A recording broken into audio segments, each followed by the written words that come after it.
Assalamualaikum warahmatullahi wabarakatuh. Perkenalkan, nama saya Nur Masyita dari Program Studi Pendidikan Fisika Fakultas Keguruan dan Ilmu Pendidikan Universitas Muhammadiyah Makassar. Di sini saya akan membahas mengenai dinamika fluida, yaitu pengantar prinsip dasar. Jadi sebelum itu kita ketahui apa sih itu dinamika fluida. Jadi dinamika fluida itu adalah cabang ilmu yang mempelajari perilaku fluida, cairan, dan gas dalam keadaan bergerak.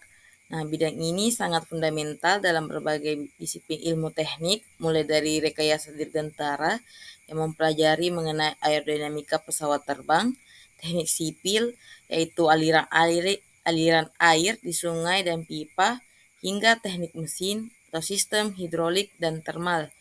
Jadi memahami dinamika fluida memungkinkan insinyur untuk merancang sistem yang efisien dan akan berinteraksi dengan benda padat dan mengoptimalkan kinerja berbagai perangkat.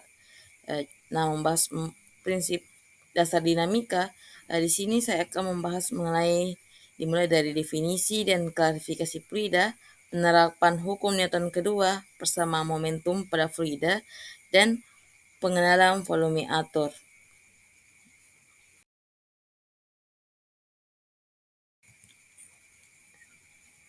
Selanjutnya adalah definisi fluida dan klarifikasinya.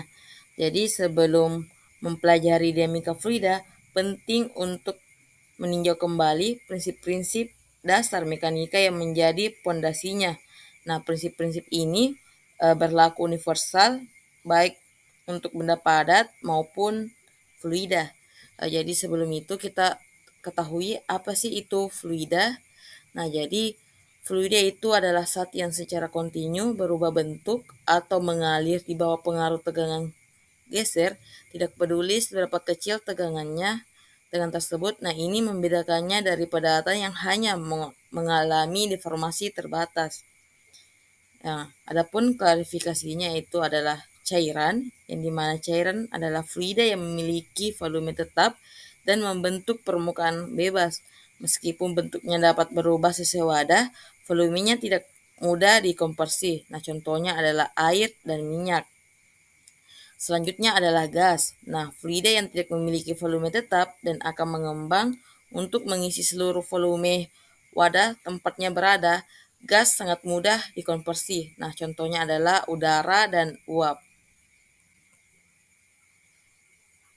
Nah, selanjutnya berbeda dengan pendekatan partikel fluida yang mengikuti massa fluida. Selain klasifikasinya berdasarkan fase, fluida juga dapat dikelompokkan berdasarkan perilakunya. Nah, fluida ideal. Nah, adapun adalah yang pertama adalah fluida ideal.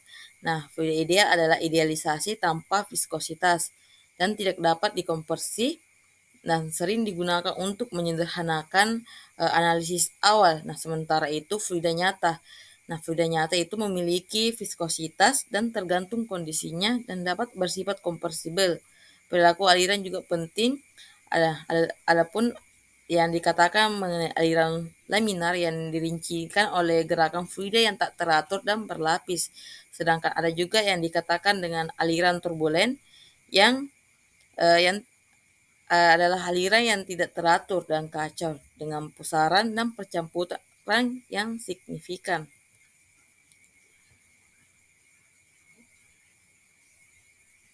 Nah, selanjutnya adalah prinsip dasar mekanika. Nah, jadi tadi mengenai klasifikasinya, sekarang mengenai review prinsip dasar mekanika fluida. Jadi teman-teman sekalian, prinsip dasar mekanika itu dibagi menjadi 3. Yang pertama adalah hukum kekekalan massa, yang dimana yang menyatakan bahwa massa dalam sistem tertutup tidak dapat diciptakan atau dimusnahkan. Nah, ini berarti total massa fluida yang masuk ke dalam suatu volume harus sama dengan massa fluida yang keluar, ditambah atau dikurangi dengan perubahan massa di dalam volume tersebut.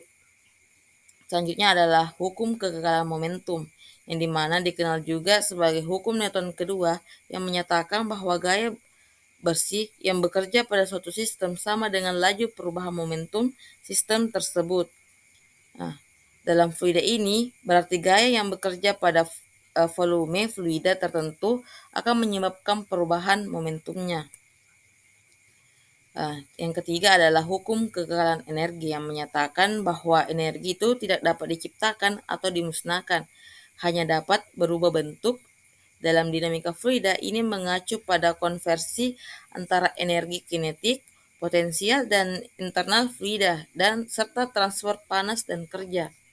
Jadi, dalam analisis fluida, kita dapat memilih untuk menggunakan pendekatan sistem atau sejumlah massa fluida yang tetap dan teridentifikasi, atau volume atur, atau kontrol volume, atau daerah tetap dalam ruang di mana fluida mengalir melewatinya. Jadi, kedua pendekatan ini memiliki kelebihan masing-masing tergantung pada jenis masalah yang sedang dianalisis. Selanjutnya adalah hukum Newton kedua untuk fluida atau pendekatan partikel fluida. Jadi menerapkan hukum Newton kedua pada fluida itu membutuhkan pendekatan khusus karena fluida itu terdiri dari partikel-partikel yang tak terhingga jumlahnya dan terus bergerak serta berinteraksi. Nah, pendekatan partikel fluida melibatkan analisis gerak partikel fluida infinitesimal. Jadi, gaya yang bekerja pada setiap partikel fluida terdapat beberapa gaya yang bekerja. Gaya-gaya itu meliputi yang pertama adalah gaya tekanan yang berasal dari gradien tekanan di sekitar partikel. Yang kedua adalah gaya gravitasi atau berat partikel. Yang ketiga adalah gaya viskos atau akibat gesekan internal fluida yang sering diabaikan untuk fluida ideal. Jadi dengan mempertimbangkan gaya-gaya ini dan menerapkan hukum Newton kedua, kita dapat menurunkan persamaan Euler untuk aliran tak viskos. Jadi persamaan ini mendeskripsikan hubungan antara percepatan partikel fluida yang bekerja padanya. Nah, pendekatan ini dikenal sebagai analisis Lagrangian, yang dimana kita mengikuti jalur dan perubahan sifat setiap partikel fluida individu. Dan seiring waktu, meskipun secara kontekstual jelas, pendekatan Lagrangian itu seringkali sangat kompleks untuk masalah aliran fluida yang rumit. Selanjutnya adalah persamaan Euler dan aplikasi sederhana. Jadi persamaan Euler adalah bentuk diferensiasi dari hukum Newton kedua yang diterapkan pada fluida ideal atau tak viskos. Nah, persamaan ini fundamental dalam dinamika fluida dan merupakan titik awal untuk banyak penurunan penting lainnya. Dapat dilihat pada layar. Adapun rumus atau persamaan dari persamaan Euler dan aplikasi sederhana yang dimana kerapatan fluida dikalikan dengan percepatan partikel fluida sama dengan negatif gradien tekanan ditambah dengan kerapatan fluida dikalikan percepatan gravitasi. Nah, jadi dapat dilihat bahwa persamaan ini secara efektif menghubungkan percepatan fluida di suatu titik dengan gradien tekanan di sekitarnya dan gaya gravitasi. Nah, salah satu aplikasi sederhana dari persamaan Euler adalah untuk kasus keseimbangan hidrostatik, yang dimana fluida berada dalam keadaan diam atau aliran nol. Nah, dalam kondisi ini, persamaan menyederhanakan menjadi keseimbangan antara gradien tekanan dan gaya gravitasi menjelang bagaimana tekanan meningkat seiring kedalaman fluida diam.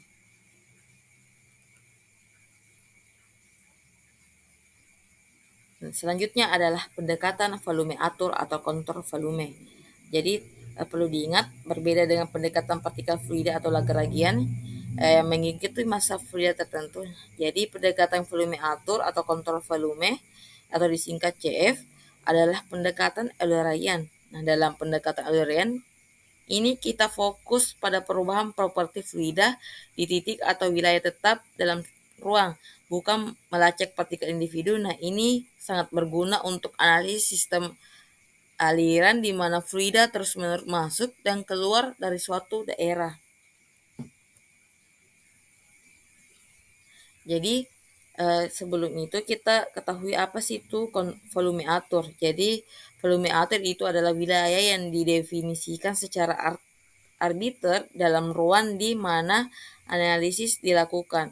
Nah, volume ini dapat bersifat tetap atau statis atau bergerak dan batas-batasannya ditentukan oleh analisis. Nah, adapun juga mengenai batas volume. Nah, jadi eh, batas volume adalah permukaan imajiner atau yang memiliki volume atur. Melalui batas volume atau inilah fluida yang dapat masuk atau keluar, nah, dan gaya-gaya eksternal dalam bekerja.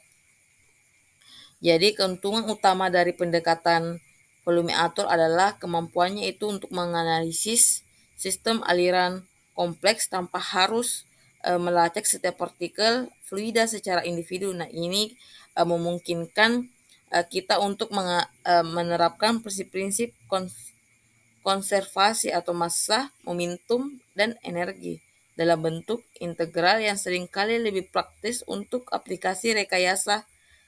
Nah, konsep ini adalah pondasi untuk teorema Transporinos yang akan dibahas pada slide selanjutnya.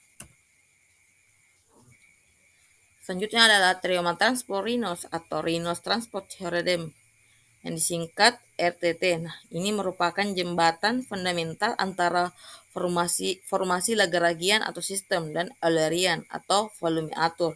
Dari prinsip-prinsip konservasi, ini memungkinkan kita untuk mengubah laju perubahan properti ekstensif suatu sistem menjadi laju perubahan properti ekstensif di dalam volume atur. Nah, ditambah dengan flux properti tersebut melintas permukaan kontrol. Nah, istilah ini mewakili laju perubahan properti yang tersimpan dalam volume atur. Nah, perlu diketahui alat yang sangat ampuh untuk teorema Transporinos adalah RTT. Nah, itu adalah alat yang sangat ampuh dan merupakan formula dasar yang digunakan untuk menurunkan persamaan kontinuitas. Nah, persamaan momentum dan persamaan energi dalam bentuk integral dalam volume atur. Nah, ini sangat penting untuk transisi dari analisis diferensial ke integral yang lebih sering digunakan dalam aplikasi praktis dinamika fluida.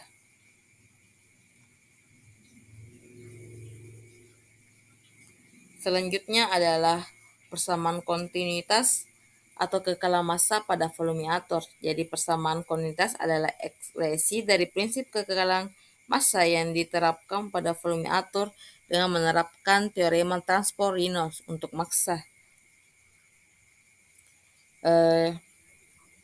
Jadi adapun persamaannya yaitu adalah jumlah laju perubahan kerapatan terhadap waktu dalam volume atur ditambah jumlah aliran massa keluar melalui permukaan kontrol sama dengan 0.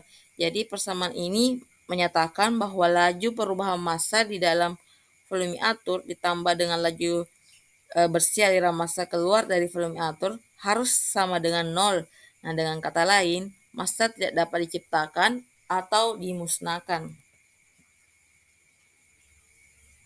Nah, untuk kondisi aliran tunak di mana tidak ada perubahan seperti di dalam volume atur terhadap waktu. Nah, persamaan menyederhanakan menjadi untuk aliran tetap jumlah dari kerapatan dikali luas penampang dikali kecepatan fluida yang masuk sama dengan jumlah dari yang keluar.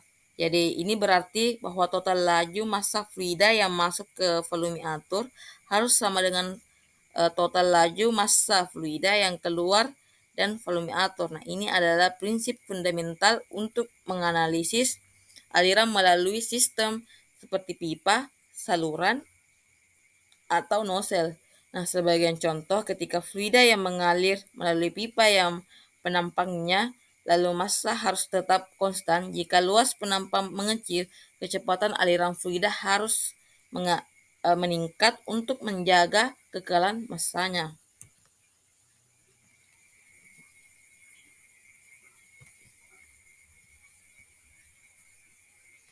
Selanjutnya adalah persamaan kuantitas kekalahan massa pada volume atur. Nah, persamaan momentum linear adalah aplikasi hukum Newton kedua pada volume atur diturunkan menggunakan teorema transport-Reynolds untuk momentum yang dimana properti intersect B sama dengan F yaitu momentum per unit massa. Nah, ini memungkinkan kita untuk menghitung gaya-gaya yang bekerja pada fluida di dalam volume atur. Nah, dapat dilihat di layar, adapun persamaannya itu jumlah gaya eksternal yang bekerja pada volume atur dengan laju perubahan momentum dalam volume atur ditambah dengan laju aliran momentum melalui permukaan kontrol. Jadi persamaan ini sangat kuat untuk menganalisis berbagai masalah dinamika fluida yang melibatkan gaya. Misalnya, kita dapat menggunakan persamaan momentum linear untuk menghitung gaya yang diberikan oleh fluida pada belokan pipa atau gaya dorong yang dihasilkan oleh jet air atau mesin jet. Nah, atau gaya yang bekerja pada nozzle. Nah, untuk aplikasi praktis seringkali diasumsikan aliran tunak sehingga istilah perubahan waktu menjadi nol menyederhanakan analisis secara signifikan. Nah, ini memungkinkan insinyur untuk merancang struktur dan sistem yang dapat menahan gaya-gaya fluida yang bekerja padanya. Jadi, adapun dapat ditarik dalam kesimpulan yaitu dalam video ini.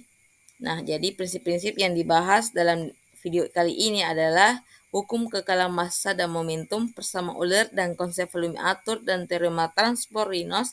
Nah, mereka adalah fondasi untuk studi dinamika fluida yang lebih maju.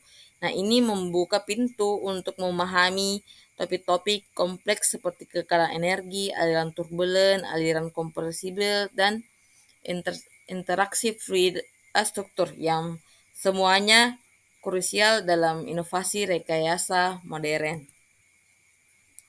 Nah, itulah tadi pembahasan sedikit mengenai mekanika fluida pengantar prinsip dasar.